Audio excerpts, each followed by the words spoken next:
Hello dear students, we had already seen how to change into indirect speech the assertive sentence, interrogative sentence, exclamative sentence, imperative sentence and optative sentence. Now we are going to learn how to change the dialogue into indirect speech. વિદ્યાર્થી મિત્રો, આપણે વિધાન વાક્ય, પ્રશ્નાર્થ, ઉદ્ગાર, આજ્ઞાર્થ, પછી શુભેચ્છા દર્શક વાક્ય વગેરે પ્રત્યક્ષમાં અને પરોક્ષમાં કરવા માટે શું ફેરફાર કરવાનો તે શીખી ગયા.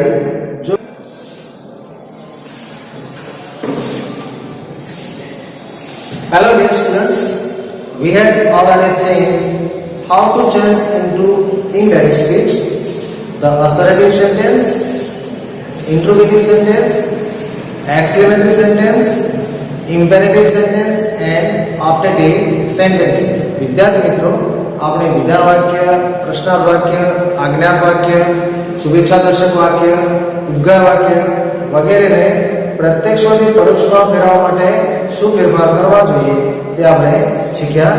હવે ખાસ કે જે dialogue conversation into indirect speech આપણે જે પૂછાય છે, જે પેરેગ્રાફ ડાયલોગ એટલે કે જે ફકરામાં જે ઇનડાયરેક્ટ સ્પીચમાં ફેરફાર કરવા માટે શું કરવાનું એ બરાબર શીખવાનું છે. એટલે કે વિધાન વાક્ય, પ્રશ્નાર્થ વાક્ય, ઉદ્ગાર વાક્ય, આજ્ઞા કે શુભેચ્છા દર્શક વાક્ય એને ફેરવતા આપણે આવડી ગયા પછી હવે ડાયલોગ કન્વર્સેશન ફકરામાંથી આપણે કેવી રીતે ઇનડાયરેક્ટ સ્પીચમાં ફેરવવાનું તે જોઈએ. ફર્સ્ટ, ડાયલોગ કન્વર્સેશન નું ઇનડાયરેક્ટ સ્પીચમાં રૂપાંતર. તો આપણે શું કરવાનું? ફર્સ્ટ ઓફ ઓલ પહેલા તો આટલા સ્ટેપ યાદ રાખવાના છે કે વાતચીત કોની વચ્ચે થઈ છે તે શોધી કાઢો. ડાયલોગ કન્વર્સેશન વાતચીત કોના વચ્ચે થઈ છે તે આપણે શોધી કાઢવું. વાક્ય કયા પ્રકારનું છે અને કયા ભાવથી બોલાયેલ છે તે સમજો. વાક્યનો પ્રકાર અને કયા ભાવથી વાક્ય બોલાયેલ છે તે સમજો. થર્ડ, કથન ક્રિયાપદ મુજબ રિપોર્ટિંગ વર્ગમાં ફેરફાર. વાક્યના પ્રકાર પ્રમાણે અને સંયોજન પણ એ જ પ્રમાણે રિપોર્ટિંગ વર્ગમાં ફેરફાર. જે વાક્ય વિધાન વાક્ય હોય, પ્રશ્નાર્થ હોય, ઉદ્ગાર હોય, આજ્ઞાર્થ હોય કે શુભેચ્છા દર્શક વાક્ય હોય તો એ વાક્યના પ્રકાર મુજબ રિપોર્ટિંગ વર્ગમાં ફેરફાર એટલે કે કથન ક્રિયાપદ મુજબ રિપોર્ટિંગ વર્ગમાં ફેરફાર જે વાક્યના પ્રકાર પ્રમાણે અને એ જ પ્રમાણે વાક્યના અંદર જે સંયોજક, જો વિધાન વાક્ય હોય તો સંયોજક ધેટ, પ્રશ્નાર્થ હોય તો ઇફ કે વેધર એમ સંયોજક પણ એ જ પ્રમાણે વાક્યને વિધાન વાક્ય તેમજ કાળ, સર્વનામ, સ્થળ અને સંયુક્ત દર્શક શબ્દોમાં ફેરફાર કરવો. પ્રશ્નાર્થ વાક્યમાં હકાર લગાવ આપવાનો હોય તો રિપ્લાય પોઝિટિવલી અને નકારનો જવાબ આપવાનો હોય તો રિપ્લાય નેગેટિવલી. યસ હોય તો રિપ્લાય પોઝિટિવલી, નો હોય તો રિપ્લાય નેગેટિવલી. યસ કે નો એમાં એક કે નો હોય તો ખાલી એમના કે રિપ્લાય પ્રશ્નાર્થ વાક્યનો ખાલી જવાબ જ આપવાનો હોય તો આપણે રિપ્લાય એવું મૂકવાનું. Example, Asha said to Vinod, are you reading now? Yes. આટલા કરેક્ટ ડાયલોગ છે કે Asha said to Vinod, are you reading now? અતંજ્ર યસ. ચલો વાતચીત પહેલા તો આપણે જોયું તો કોના વચ્ચે વાતચીત થઈ છે તો આશા અને Vinod. Asha said to Vinod, are you reading now? Yes. First of all પહેલા તો આપણે જોવાનું છે કે વાતચીત કોના વચ્ચે થઈ તો આશા અને વિનોદ. વાક્યનો પ્રકાર પ્રશ્નાર્થ, એમાં પણ ઇનોસન્ટ ક્વેશ્ચન.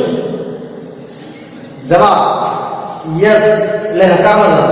હવે ઇનડાયરેક્ટ સ્પીચમાં ફેરવીએ તો પહેલા બોલનાર કોણ? આશા. ચલો પછી વાક્ય પ્રશ્નાર્થ છે તો સેકન્ડ શું કરવાનું? આશા. સવાલ Vinod, are you reading now? Innocent question છે તો સંયોજક શું મૂકવાનું? If.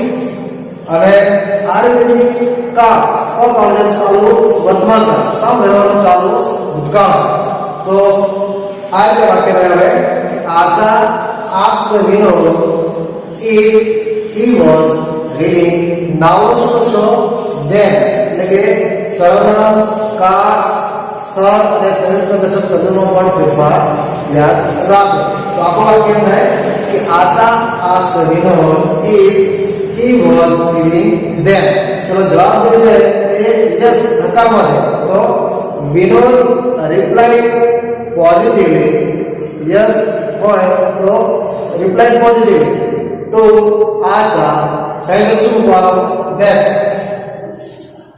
Vinod replied positively to Asha that he was reading then. Yes, आपका answer yes I am reading now. तो आंसर आपका શું છે કે અંદર અધ્યાહાર છે. Second example, Bharat said, have you seen my house? No, say I. चलो भरत से भरत कहते हैं have you seen my house? बोला भरत नो से I समाधान कौन है I वाक्य का प्रकार प्रश्न तो से कुछ करवाओ भरत ask I चलो एनो शुरू शो I नो शुरू कर दे from you me Bharat ask me have you seen my house? Initial question છે એટલા માટે સંયુક્ત શરૂ કરશે if Bharat asked me if I had seen have you seen my minus કરવાનો his house તો ભરત asked me if I had seen my house ભરત મને પૂછ્યું કે શું મેં તેનું ઘર જોયું છે તો નો said I મેં જવાબ આપે ના તો I replied negatively no chance to negatively I replied negatively to him that I had not seen his house मैं તેનું ઘર જોયું નથી આજના વાક્યના જવાબમાં વિધાન વાક્ય હોય તો રિપ્લાય રિપોર્ટિંગ વર્ડ મૂકવું જો બે પ્રશ્ન વાક્ય હોય તો તે બંનેને જોડવા માટે એન્ડ અગેન આસ્ક મૂકવું The teacher asked Paresh, are you ready to write? Final question, have you any problem? So, the teacher asked Paresh, સંયોજક પ્રશ્ન વાક્ય એટલે if are you એમ પર લાગુ પડશે સમાધાન પરેશ પરેશ માટે શું કરવાનું he if he are you ready આ સાદો વર્તમાન કાળ એની જગ્યાએ આપણે શું લઈશું was if he was ready to write અને ફરીથી પ્રશ્ન વાક્ય છે એટલે and again ask અને ફરીથી પૂછ્યું કે have you any problem and again ask if have you any problem સાદો વર્તમાન કાળ એમાં ખાલી શું લખશું have you any problem तो एनी जगह if he had any problem have ની જગ્યાએ શું મૂકશું had if he had any problem next one બંને વિધાન વાક્ય હોય તો બંનેને જોડવા and added that એવું લખો જો વિધાન વાક્ય હોય તો બંને વાક્યને જોડવા માટે and added that એવું લખો the mother said to his son give me a progress card પછી બીજું વાક્ય છે I want to see it બંને વિધાન વાક્ય એને જોડવા માટે and added કેવી રીતના થાય તો the mother ભાવાર્થ પ્રમાણે આપણે લેવાનું છે the mother ordered his son to give her his progress card and added that અને પછી added ઉમેરી કે she wanted to see it I want to see it સાદો વર્તમાન કાળ શું કર્યું સાદા ભૂતકાળ I કોને લખવાનું છે મધર એટલે આપણે શું લીધું she wanted to see it તેને જોવા માંગે છે બીજી વખત પ્રશ્નનો જવાબ આપવામાં આવે ત્યારે અગેન રિપ્લાય મૂકવું રિપોર્ટેડ સ્પીચમાં આવતા સર જેવા માનવાચક શબ્દો નીકળી જાય છે અને તેની જગ્યાએ વિથ રિપ્લાય વિથ રિસ્પેક્ટ લખાય છે એવી જ રીતે રિપોર્ટેડ સ્પીચમાં પ્રેમથી ઉચ્ચારવાનો શબ્દ ડિયર નીકળી જાય છે અને તેની જગ્યાએ ટોલ્ડ લવિંગલી લખાય છે. એવી રીતે રિપોર્ટેડ સ્પીચમાં સોરી આપેલો હોય તો તેનું એપોલોજાઇઝ થાય છે. ઓકે વેર જેવા શબ્દોની જગ્યાએ એગ્રીડ વિથ લખવું. રેકોર્ડેડ સ્પીચમાં સાંભળનાર કર્તાને સંબોધન કરતું હોય તો એડ્રેસ એઝ આવે છે. રિપોર્ટેડ સ્પીચના પેરેગ્રાફનો ઇનડાયરેક્ટ સ્પીચમાં ફેરફાર કરતી વખતે વાક્યના ભાવાર્થ પ્રમાણે કેટલાક શબ્દોનો ઉપયોગ થાય છે જે જોઈએ.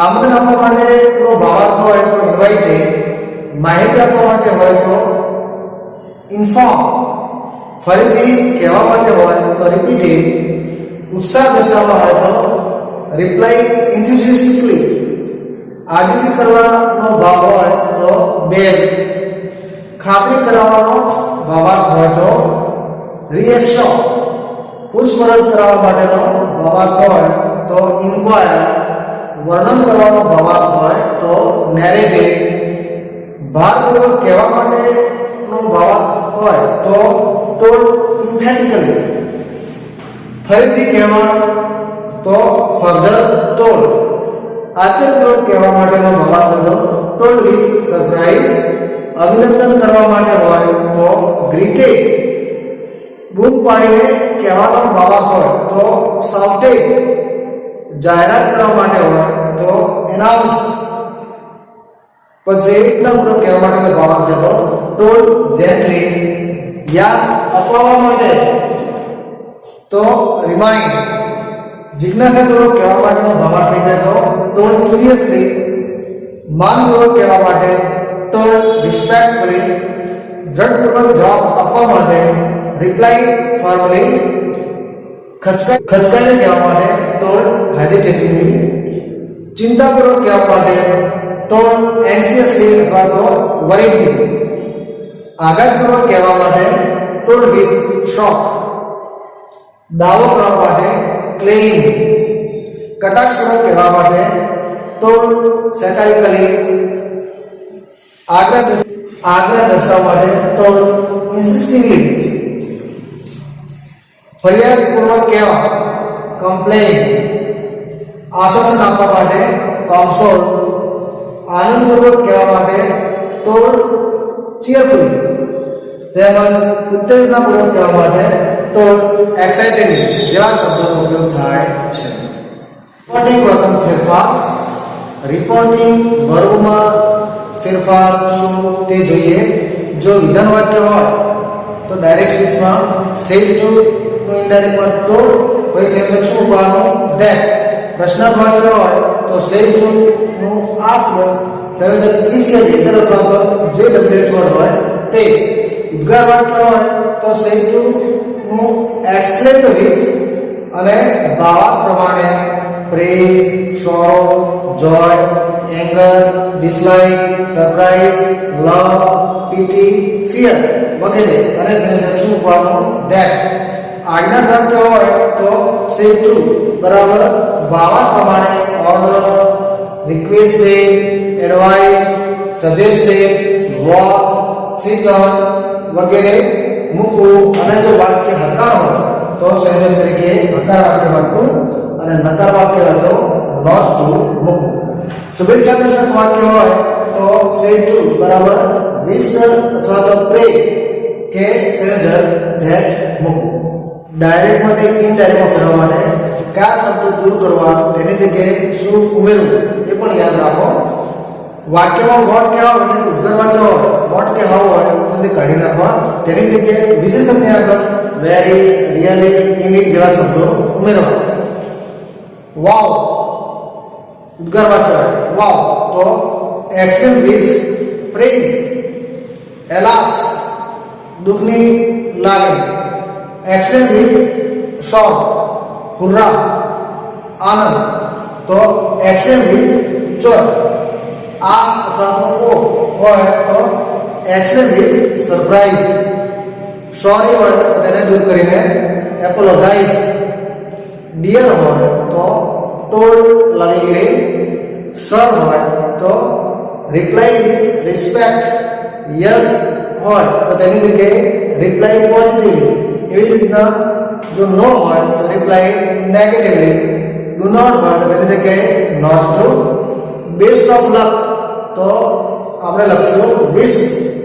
એવી જ રીતે એમિઝા તો પરોક્ષમાં એની જગ્યાએ વોઝ કે વેર, કા ફેરફાર થાય તેમાં.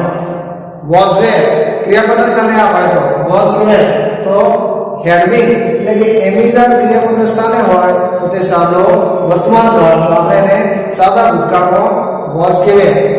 વોઝ કે વેર ક્રિયાપદ સ્થાને હોય સાદો ભૂતકાળ તો તેની જગ્યાએ હેડ બીન એટલે કે પૂર્ણ ભૂતકાળ. ડુ કે ડઝ સાદો વર્તમાન કાળમાં વપરાયેલું હોય નકાર વાક્ય જો હોય તો તેની જગ્યાએ ડીડ. હેવ હેઝ ક્રિયાપદ સ્થાને સાદો વર્તમાન કાળ તો તેનું હેડ કરવું. ગો હોય તો તેનું વેન્ટ, પણ વેન્ટ હોય સાદો ભૂતકાળ પૂર્ણ ભૂતકાળ હેડ ગોન.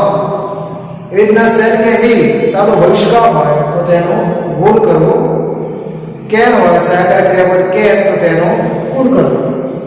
મે હોય તેનું માઇટ કરવું. જે ફેરફારો આપણે પહેલા જોયેલા છે. સહાયક ક્રિયાપદ might, would, could, should, must એ જો ડાયરેક્ટ સ્પીચમાં વપરાય હોય તો તેને ઇનડાયરેક્ટમાં ફેરવવામાં આવતા કોઈ ફેરફાર કરવો નહીં. એને સહાયક ક્રિયાપદ મૂકવાના છે. આમ વિધાન વાક્ય, પ્રશ્નાર્થ વાક્ય, ઉદ્ગાર વાક્ય, આજ્ઞાર્થ વાક્ય, શુભેચ્છાદર્શક વાક્ય જો વપરાયેલા હોય અને ડાયલોગ એટલે કે પેરેગ્રાફનો ઇનડાયરેક્ટ સ્પીચમાં ફેરફાર કેવી રીતના કરવાનો, કયા શબ્દો ઉમેરવા, કયા શબ્દો દૂર કરવા વગેરે બધું આપણે શીખ્યા. હવે એક પેરેગ્રાફ કે જે આપણે કેવી રીતના ચેન્જ થાય તે જોઈએ. હવે ઇનડાયરેક્ટ સ્પીચમાં ફકરાનો કેવી રીતના ફેરફાર કરી શકાય એ જોઈએ. તો an angel say why are you taking too much care for creating this creature. Lord said, I am creating a standard model of mother. An angel said, don't take this much trouble in a single day.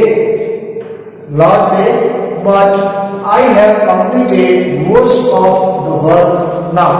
આવો ફકરો આપેલો હોય અને આપણે indirect સ્પીચમાં ફેરવવું છે તો પહેલા તો આપણે બોલનાર કોણ છે, સાંભળનાર કોણ છે, વાક્યનો પ્રકાર, કાળ વગેરે સમજી લઈએ. ચલો બોલનાર છે એન એન્જલ, ડેવિડ. સાંભળનાર લોર્ડ ભગવાન. ચલો ભાઈ વાક્યનો પ્રકાર why are you taking too much care for creating this creature. ચલો વાક્યનો પ્રકાર છે પ્રશ્નાર્થ. વાક્યનો કાળ ચાલુ વર્તમાન. સાંભળનાર લો. તો પહેલા બોલનાર વાક્ય પ્રશ્નાર્થ છે તો સહી બોલ આપણે આસ્ક, અને ડબલ્યુએચ વર્તી પ્રશ્નાર્થ એટલે સહી શું લેવાનો વાય, અને ચાલુ વર્તમાન કાળને આપણે ચાલુ ભૂતકાળ યુ એમ પર લાગુ પડશે સાંભળનાર લોર્ડ. તો વાક્ય કેવું થઈ જો પહેલા બોલનાર એન એન્જલ સેડ શું થયું આસ્ક. An angel ask. સાંભળનાર કોણ the Lord. An angel asked the Lord. સહયોગ તરીકે WH word why. An angel asked the Lord why. ચલો યુ પણ લાગુ પડશે Lord ને, એટલા માટે સર્વનામ શું છે he. Why he was taking too much care for creating this શું કરવાનું that creature. Why he was taking too much care for creating that creature. ચલો હવે પ્રશ્ન એન એન્જલે પ્રશ્ન પૂછ્યો, એનો જવાબ આપશે લોર્ડ એટલે ભગવાન. તો લોર્ડ રિપ્લાય, જવાબ આપવા માટે શું લખવાનું reply. Lord reply to the angel. સેન્જલ શું લેવાનું વિધાન વાક્ય છે that.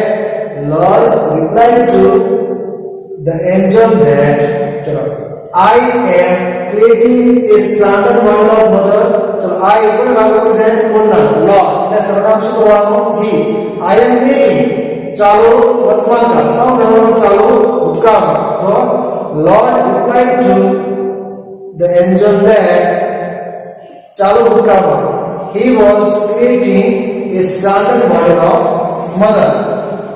પછીનું વાક્ય દેખો. An angel said, "Don't take this much trouble in a single day." ચલો don't, જો વાક્ય don't થી શરૂ થયો હોય તો આપણે ઇમ્પેરેટિવ આજ્ઞાર્થ વાક્ય સમજવું. એના ભાવાર્થ પ્રમાણે કે દેવદૂત કહે છે કે don't take this much trouble in a single day. એક જ દિવસમાં તમે આટલી ટ્રબલ તકલીફ લેશો નહીં. તમે ખૂબ જ તકલીફ લઈ રહ્યા છો એવી એડવાઇસ સલાહ આપે. તો એન એન્જલ સલાહ માટે રિપોર્ટિંગ ભાવાર્થ પ્રમાણે an angel advised to the Lord. સેન્ટેન્સમાં દાખલા તરીકે એક તો ખાલી not to. An angel advised to the Lord.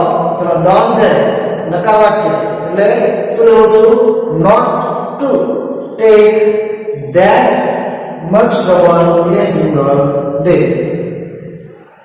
તો Lord ભગવાન કહે છે but I have completed most of the work now.